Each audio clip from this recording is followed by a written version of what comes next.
نحمده ونصلي على رسوله الكريم أما بعد فأعوذ بالله من الشيطان الرجيم بسم الله الرحمن الرحيم رب اشرح لي صدري ويسر لي أمري واحلل عقدة من لساني يفقه قولي لا إله إلا هو الرحمن الرحيم الملك القدوس السلام المؤمن المهيمن العزيز الجبار الرحمن الرحيم الملك القدوس السلام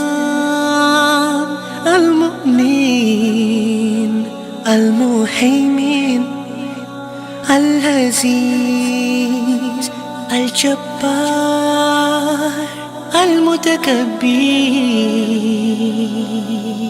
الخالق الباري المصور الغفار القهار الوهاب الرزاق الفتاح العليم القابض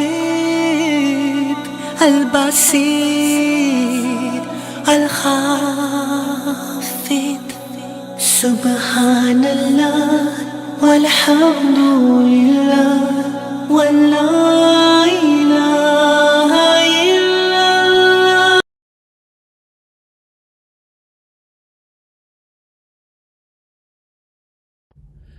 اللہ سبحانہ و تعالیٰ کا خوبصورت نام المنان بھی ہے۔ المنان کے میننگز ہیں بے حد احسان کرنے والا۔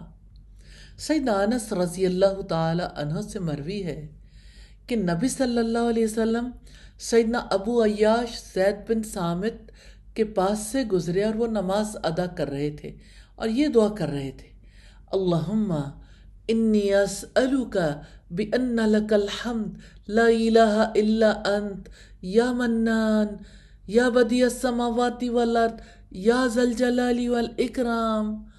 یا اللہ، میں آپ سے اس وجہ سے سوال کرتا ہوں کہ آپ کے لیے تعریف ہے، آپ ہی معبود برحق ہیں، اے احسان کرنے والے، اے آسمانوں اور زمین کے موجد، اے جلال و اکرام والے۔ آپ نے فرمایا لقد دعا اللہ باسمہ الاعظم الذی اذا دعی بہ اجاب واذا سئل بہ اعطی۔ اس نے اللہ تعالیٰ کو ایسے اسم اعظم کے ساتھ پکارا کہ جب اس کے واسطے سے اس کو پکارا جائے تو وہ قبول کرتا ہے، اور جب اس سے سوال کیا جائے تو وہ عطا کرتا ہے۔ اللہ سبحانہ و تعالی المنان ہے، بے حد احسان کرنے والا۔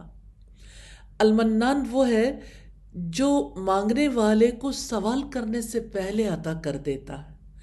المنان وہ ہے جو اپنے بندوں پر احسان کرتا ہے، انہیں انعام دیتا ہے اور انہیں رزق دیتا ہے۔ الحلیمی نے کہا المنان عظیم عطا کرنے والا ہے، جس نے زندگی عطا کی، عقل عطا کی، بیان کی صلاحیت عطا کی، صورتیں عطا کی، اور صورتیں بنائی تو اتنی اچھی صورتیں بنائی۔ بندوں پر اس کے کتنے کثیر انعامات ہیں، اس کی بات حق ہے۔ وَإِن تَعُدُّوا نِعْمَتَ اللَّهِ لَا تُحْصُوهَا، اور اگر تم اللہ تعالیٰ کی نعمتوں کا شمار کرنا چاہو تو انہیں شمار نہیں کر سکتے۔ اللہ تعالیٰ اپنے بندوں پر احسان کرتا ہے اور اس پر کسی ایک کا بھی کوئی احسان نہیں۔ المنان وہ کثیر العطا، عظیم عطا کرنے والا ہے، اس کے احسان میں وسعت ہے، وہ اپنے بندوں پر انعامات کی بارش برسا دیتا ہے، وہ مجبور کی دعائیں قبول کرتا ہے اور تکلیف میں مبتلا بندوں کی تکلیفوں کو دور کرتا ہے۔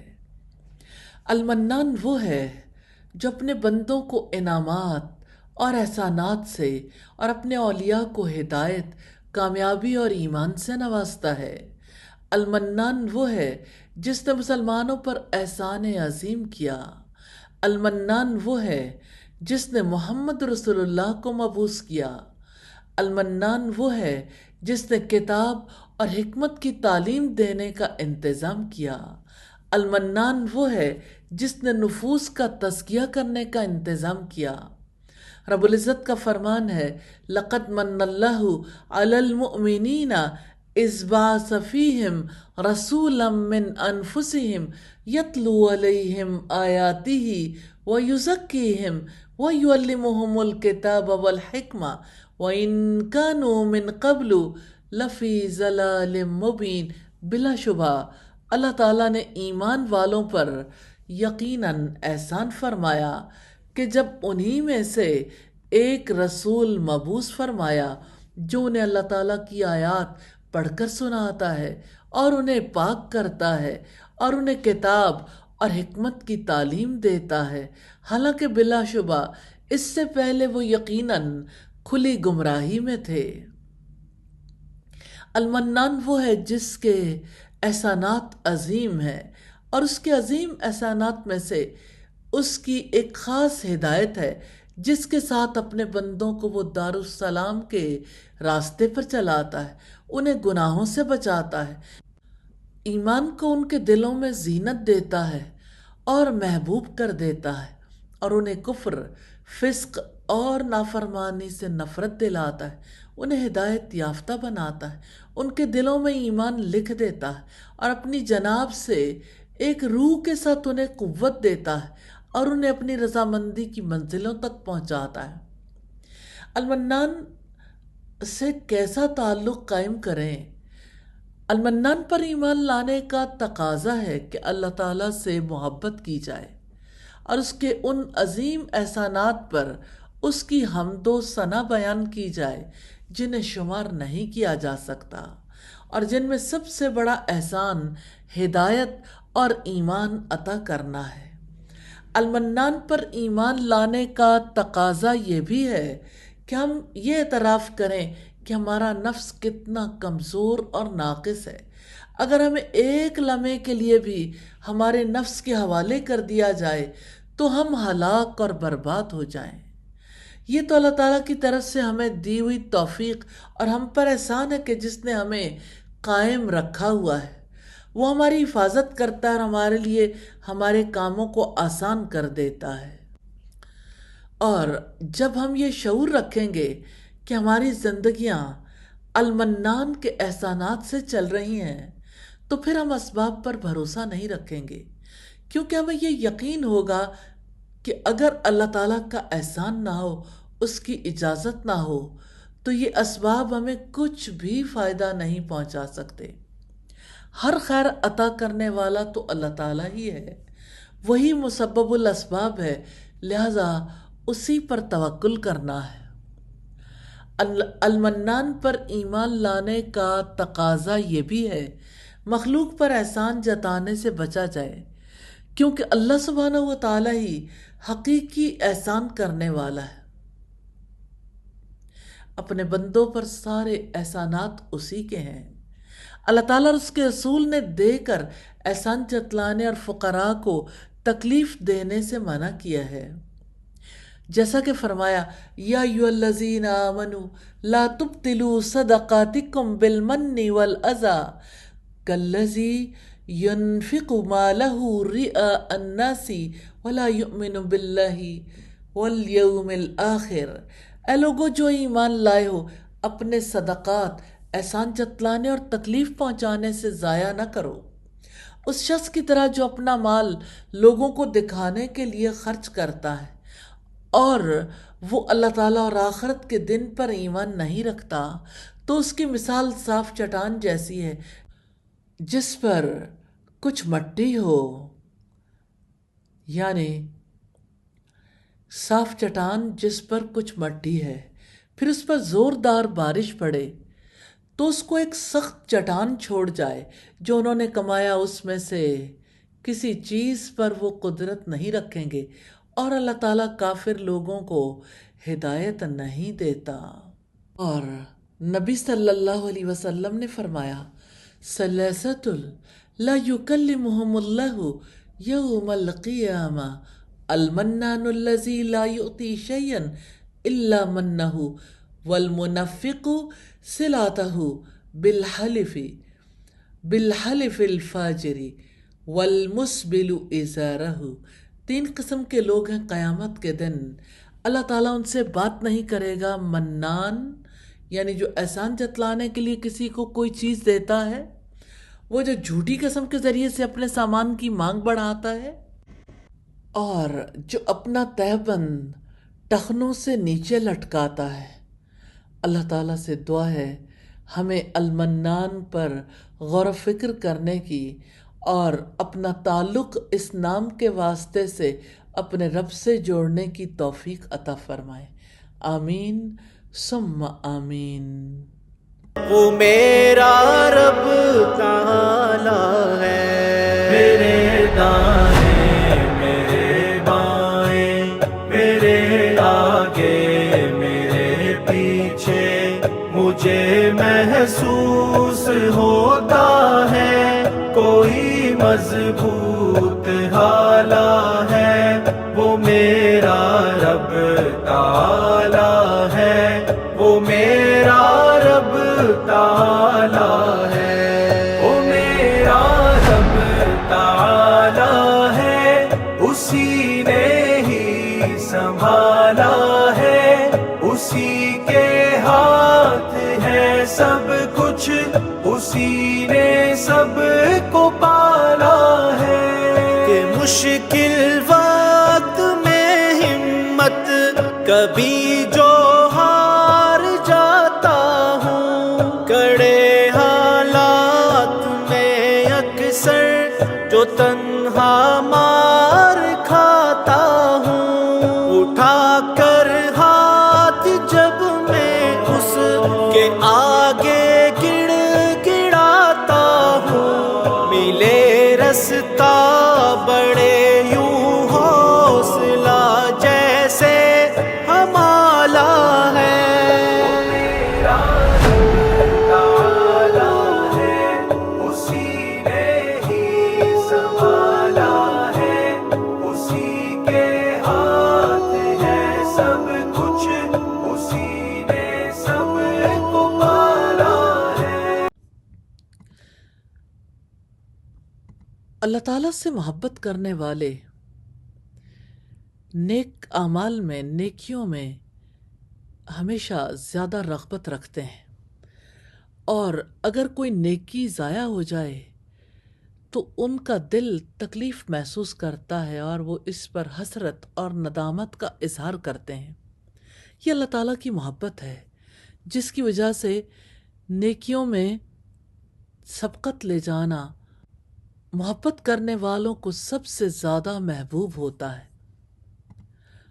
اللہ تعالیٰ کی محبت جس دل کے اندر بس جاتی ہے، اگر اس کی نماز میں کوئی کمی آ جائے، اس کے اذکار میں کوئی کمی آ جائے، اگر صدقہ کرنے میں کوئی کمی آ جائے، اگر انسانوں کے ساتھ تعلق میں، اس کے رویے میں کوئی خرابی آ جائے، تو نادم ہوتا ہے جو محبت کرتا ہے۔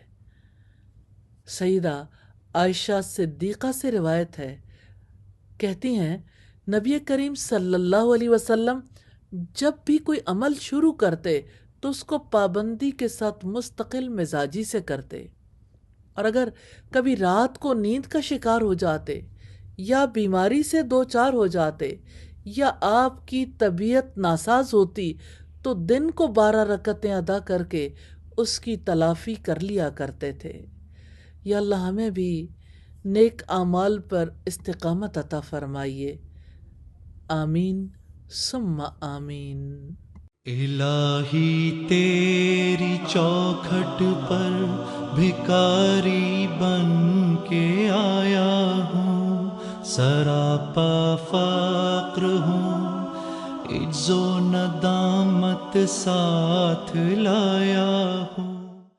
سأقبل يا خالقي من جديد كما أنت مني إلهي تريد وأرجو إذا أنت تقبلني جنان الخلود ومنك المزيد.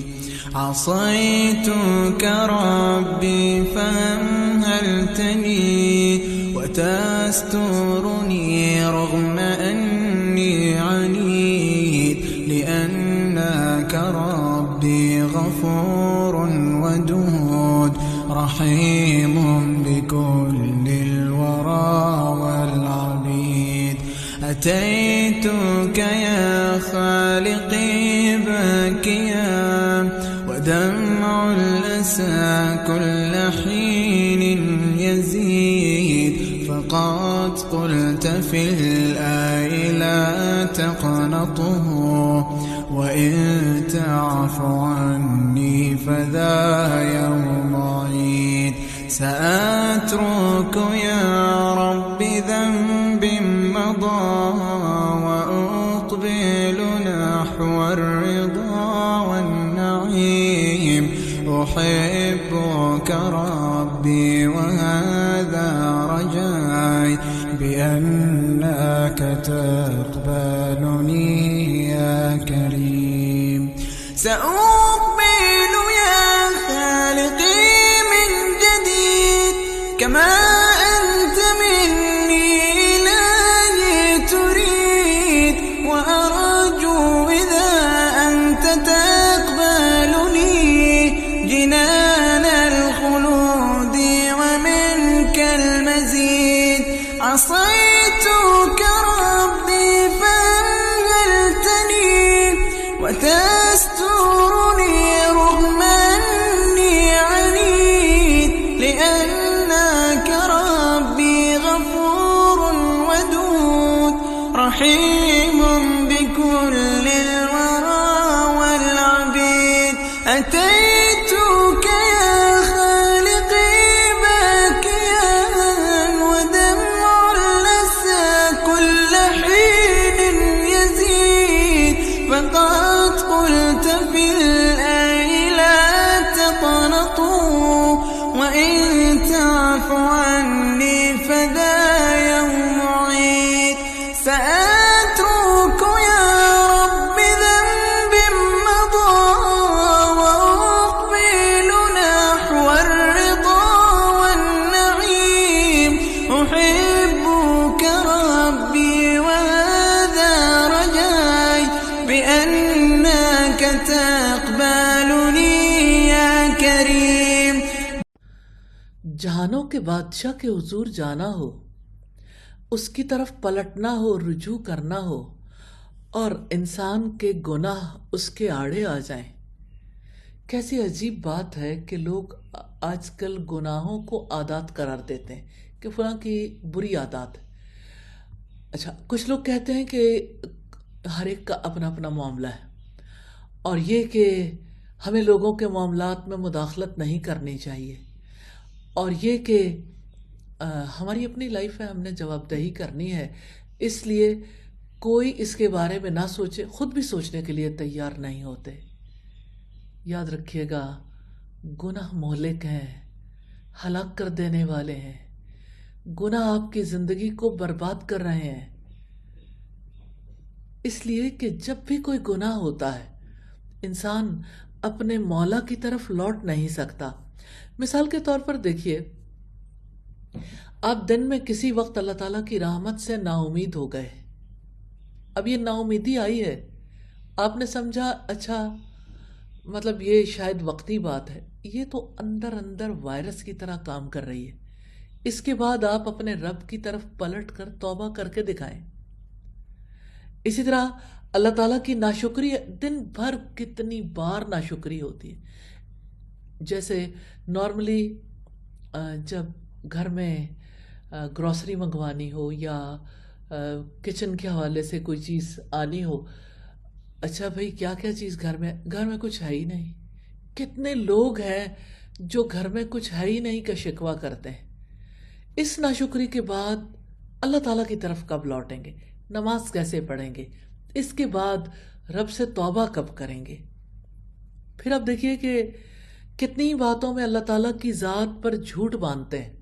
یعنی جو بات اللہ تعالیٰ نہیں چاہتے، جو بات اللہ تعالیٰ کو پسند نہیں ہے، کم علمی کی بنیاد پر اللہ تعالیٰ کی طرف منسوب کر دیتے ہیں.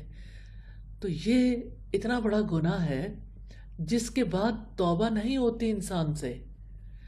اور کتنے ہی لوگ ہیں جو کہتے ہیں کہ ہم سے دعا نہیں ہوتی. تو تلاش کریں اپنے گناہوں میں، کیونکہ گناہ مہلک ہوتے ہیں.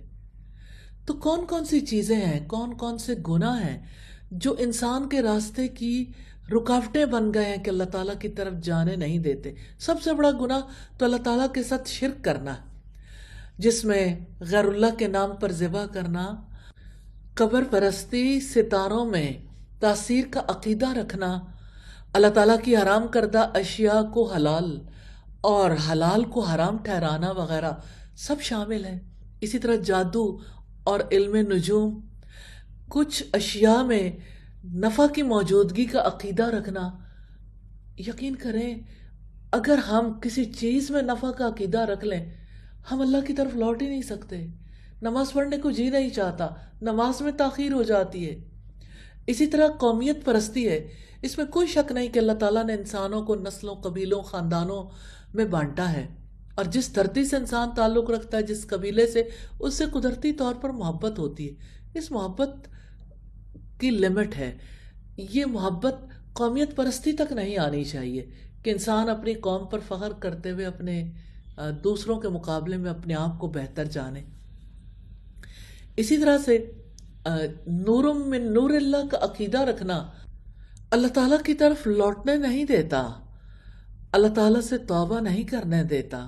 اسی طرح کچھ شرک اصغر ہیں، جیسے غیر اللہ کی قسم کھا لینا، آپ کی قسم، بچے کی قسم، اور پھر اسی طرح بدشگونی لینا ہے، کالی بلی راستہ کاٹ گئی، یا کوا بولا، یا فلاں، بہت ساری توہمات ہیں. یہ سب شرک میں شمار ہوتے ہیں، جس کی وجہ سے انسان اپنے رب کی طرف لوٹ نہیں پاتا. اسی طرح اللہ تعالیٰ کی صفات کا انکار کرنا، اللہ تعالیٰ کی آیات کو جھٹلانا. یعنی اللہ تعالیٰ نے ایک حکم دیا ہے اور کوئی بیٹھ کے ٹی وی چینل پر کوئی اینکر کہتا ہے میں نہیں مانتا. بھائی اس کا مطلب اللہ کی آیات کو جھٹلانا ہی ہوتا ہے. پھر انسان نماز کیسے پڑھے گا؟ پھر توبہ کیسے کرے گا؟ پھر اپنے رب کی طرف رجوع کیسے کرے گا؟ اسی طرح محمد صلی اللہ علیہ وسلم پر جھوٹ باندھنا، کوئی چیز حدیث نہیں ہے اس کو حدیث قرار دینا. اسی طرح سے نبی صلی اللہ علیہ وسلم کی شان کو گھٹانا یا بڑھانا. بعض اوقات ایسا ہوتا ہے کہ لوگ اللہ کے رسول صلی اللہ علیہ وسلم کی شان کو گھٹا رہے ہوتے ہیں. یہ بھی جرم ہے، بہت بڑا جرم ہے. لیکن اس کو بڑھانا بھی جرم ہے.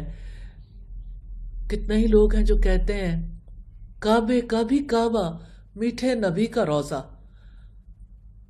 ظاہر ہے ہلاک کر دینے والا گناہ ہے.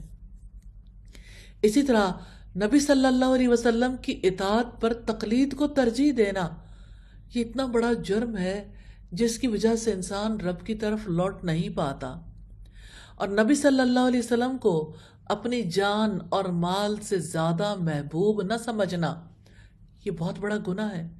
پھر آپ کا نام سن کر درود نہ بھیجنا، پھر قیامت کے دن کا مذاق اڑانا اور انکار کرنا. کتنے لوگ ہیں جو عذاب قبر کا انکار کرتے ہیں اور اسی بھول بھلائیوں میں گم ہے کہ عذاب قبر کی کوئی دلیل نہیں، حالانکہ اللہ تعالیٰ کی کتاب اور سنت سے دلائل موجود ہیں. کتنے لوگ ہیں جو تقدیر کو جھٹلاتے ہیں اور یہ کہتے ہیں ہم اپنی تقدیر خود بناتے ہیں. تو جب انسان ایسی سوچوں میں، ایسی بھول بھلائیوں میں گم ہوتا ہے تو اللہ تعالیٰ کی طرف لوٹ نہیں پاتا. اسی طرح صحابہ کرام کو گالی دینا یا اہل بیت کا احترام نہ کرنا، یہ تمام امور ایسے ہیں جس کی وجہ سے انسان اسلام سے پیچھے ہٹ جاتا ہے، اپنے رب سے پیچھے ہو جاتا ہے. پھر امر بالمعروف اور نہی عن المنکر کا کام نہ کرنا، یہ سمجھنا یہ مولویوں کا کام ہے کہ وہ لوگوں کو نیکی کا حکم دیں، برائی سے روکیں۔ پھر حدود اللہ کا مذاق اڑانا، کیا کوڑوں کی سزا پر مذاق نہیں اڑایا جاتا؟ کیا رجم کی سزا پر مذاق نہیں اڑاتے؟ کیا ہمارے یہاں اللہ تعالیٰ کی طرف سے زنا کی جو سزائیں مقرر کی گئیں، اگر ان کو مان لیتے تو اس کے لیے کوئی ایکٹ لانے کی ضرورت تو نہیں پڑنی تھی۔ حقیقت یہ ہے کہ اللہ تعالیٰ نے اپنی حدود میں ترمیم اور تنسیخ کا اختیار کسی کو نہیں دیا۔ ہمارے یہاں تحفظ خواتین ایکٹ 2006 کو اگر ہم دیکھیں تو اس میں حدود زنا اور تہمت میں ترمیم و تنسیخ کر کے اللہ تعالیٰ کی بغاوت کی گئی ہے۔ یہ ایکٹ نمبر 45 ہے اور بابت 1860 دفعہ 367 ہے۔ اسی طرح اسلام میں حد زنا کی تقسیم شادی شدہ اور غیر شادی شدہ کی گئی ہے۔ صحیح بخاری میں آپ دیکھ سکتے ہیں۔ تحفظ خواتین ایکٹ 2006 کے تحت زنا بالرضا اور زنا بالجبر کی باطل اصطلاحات گھڑی گئی ہیں۔ اسی طرح اسلام میں زانیہ عورت اور زانی مرد کی سزا 100 کوڑے مقرر ہے۔ شادی شدہ کے لیے سزا سنگسار مقرر کی گئی۔ اس ایکٹ میں زیادہ سے زیادہ زنا کی سزا 5 سال قید اور 10,000 روپے جرمانہ مقرر کی گئی ہے۔ اسلام میں حد زنا کے نفاذ کے لیے 4 گواہ مقرر ہیں۔ اس ایکٹ میں زنا کی سزا کے لیے 5 گواہ مقرر کیے گئے۔ اسلام میں ملزم کے اعتراف پر حد زنا قائم کر دی جاتی ہے۔ ایکٹ میں ملزم کے اعتراف کو ویسے ہی نکال دیا گیا۔ اسلام میں قذف یعنی تہمت زنا کی سزا 80 کوڑے اور قاذف ہمیشہ کے لیے گواہی نہیں دے سکتا۔ ایکٹ میں زیادہ سے زیادہ تہمت زنا کی سزا 5 سال قید اور 10,000 جرمانہ ہے۔ اسلام میں جرم ثابت ہونے پر حد کے نفاذ میں کوئی معافی نہیں دے سکتا۔ ایکٹ میں صوبائی حکومت اور صدر مجرم کو معافی دینے کے مجاز ہیں۔ استغفر اللہ۔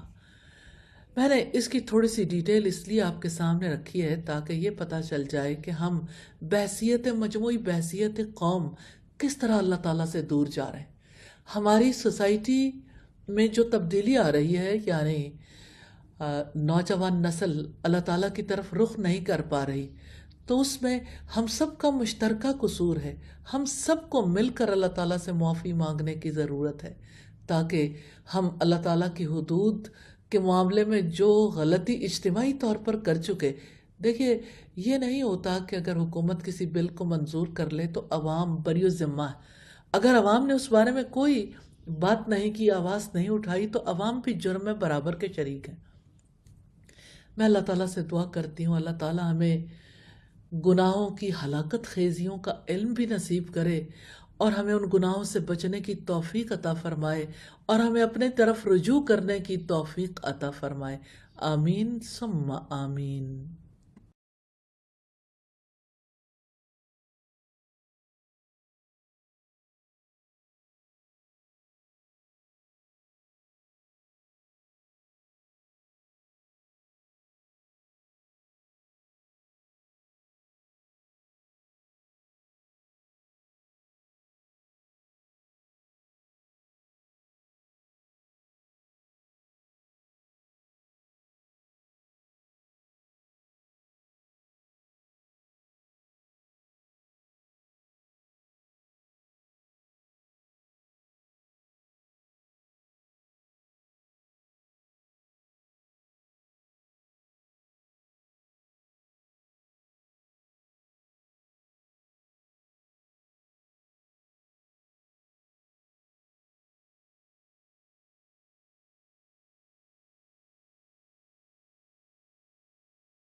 پہلی بات یہ ہے کہ آپ اللہ تعالیٰ کو اپنے سامنے دیکھیں، امیجن کریں.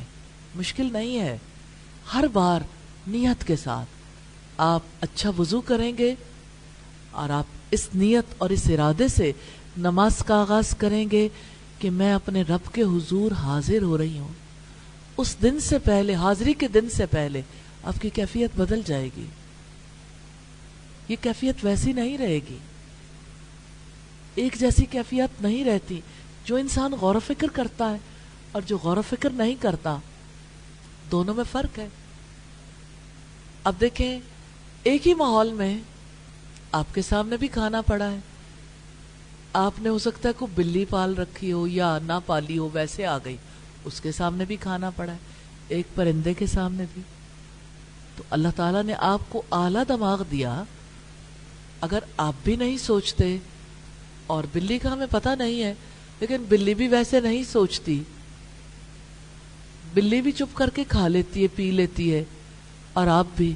تو کیا فرق ہے آپ کے اور بلی میں؟ صرف یہ کہ آپ کا چہرہ اور بلی کا چہرہ فرق ہے. آپ کی دم نہیں ہے اور اس کی دم ہے، آپ کی کھال اور بال نہیں ہے اور اس کے بال ہے. آپ تھوڑا بڑے ہیں اور وہ تھوڑا سمارٹ جسم رکھتی ہے. اصل فرق انسان اور حیوان میں مادی وجود کے اعتبار سے نہیں ہے، اس عقل کے اعتبار سے ہے، اس روح کے اعتبار سے ہے جو اللہ تعالیٰ نے ہمیں دی. اس وجہ سے ہمیں رسپانسبل بنایا گیا. 5 times a day یہ ایکسپیریمنٹ کرنا ہے کہ اللہ تعالیٰ میرے سامنے، میں اللہ کے حضور حاضر ہو رہی ہوں اور اللہ تعالیٰ مجھے دیکھ رہے ہیں. یہی لائف چینجنگ انرجی میڈیسن ہے. ریلی نماز آپ کے لیے انرجی کا سبب بنے گی. جب آپ روئیں گے وہ بھی انرجی ہے. وہ جیسے اقبال کہتا ہے نا، لہو خورشید کا ٹپکے اگر ذرے کا دل چیریں. دیکھیں، جب کبھی ذرے کا دل چیرا جاتا ہے تو اٹامک انرجی وجود میں آتی ہے. تو بندے کا دل بھی جب ٹوٹتا ہے نا اپنے گناہوں سے، تو اس کی آنکھیں بھی بھر آتی ہیں. یہی آپ کی انرجی ہے. نبی صلی اللہ علیہ وسلم نے فرمایا، 2 آنکھوں کو کبھی جہنم کی آگ چھو نہیں سکتی. ایک وہ آنکھ ہے جو اللہ کی سرحدوں کی حفاظت کرتی ہے اور اس کے لیے ساری رات جاگتی ہے، اور ایک وہ آنکھ ہے جو اللہ کے خوف سے رو پڑی. اللہ کے خوف سے رونا اتنا بڑا عمل ہے، آپ کے لیے سب سے بڑی انرجی ہے. اسی لیے ہم یہ چاہتے ہیں انرجی میڈیسن پر ڈیلی ضرور بات کریں، کیونکہ ہمارے لیے بہت زیادہ ضروری ہے.